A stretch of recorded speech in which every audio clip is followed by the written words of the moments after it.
चुनाव में आरक्षण का नया रोस्टर लागू होगा। सभी 6 पदों के लिए वोट मल्टी पोस्ट ईवीएम के माध्यम से डाले जाएंगे। नया रोस्टर लागू होगा। परिसीमन में इस चुनाव में कोई बदलाव नहीं होगा।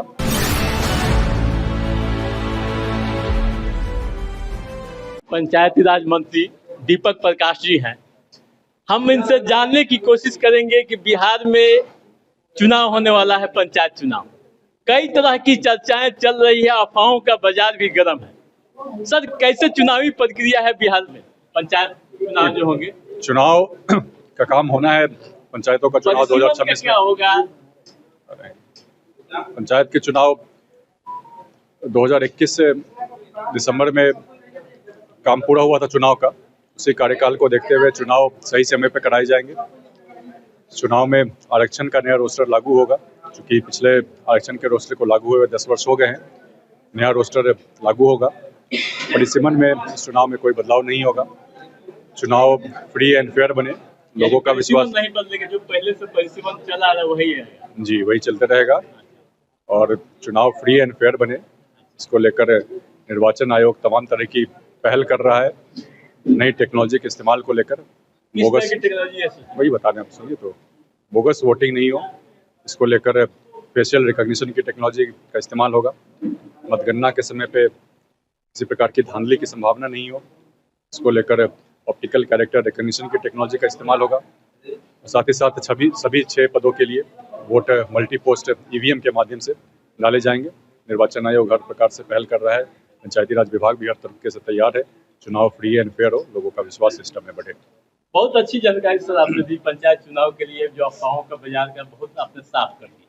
सर, एक और सवाल यह है कि बिहार में पंचायत सरकार भवन यानी गांव के लोग गांव में ही अपना काम कराएं, मुख्यालय नहीं आना पड़े, बड़ी रणनीति है। सर, आपके माध्यम से क्या संदेश है गाँव की जनता के लिए, क्या करें? माननीय मुख्यमंत्री जी का एक ड्रीम प्रोजेक्ट है पंचायत में पंचायत सरकार भवन का निर्माण हो। तमाम तरह की सरकारी सेवाएं लोगों को गांव के स्तर पे ही, पंचायत के स्तर पे मिल पाए। तमाम जनप्रतिनिधि, तमाम पंचायती राज विभाग या अन्य विभाग जिनकी योजनाएं पंचायत स्तर पर चलती हैं, उनके तमाम कर्मी पंचायत सरकार भवन में ग्रामीण स्तर पर, पंचायत स्तर पर लोगों के बीच उपलब्ध रहें। एक मिनी सचिवालय के रूप में पंचायत सरकार भवन का क्रियान्वयन होना है।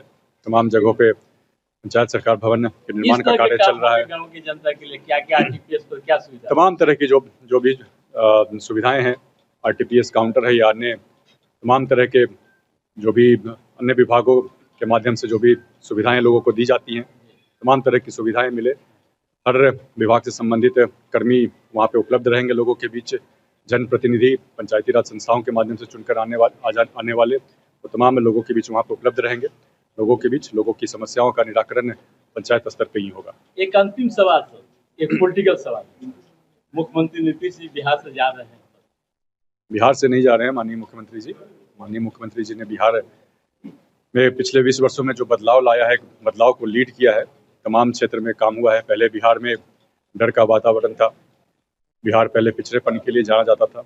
आज के समय में माननीय मुख्यमंत्री जी के नेतृत्व में काम हुआ और बिहार सबसे तेज गति से विकसित होने वाले राज्यों की श्रेणी में शामिल है। बिहार में सुशासन का सरकार है। तमाम क्षेत्र में बेहतरी आई है।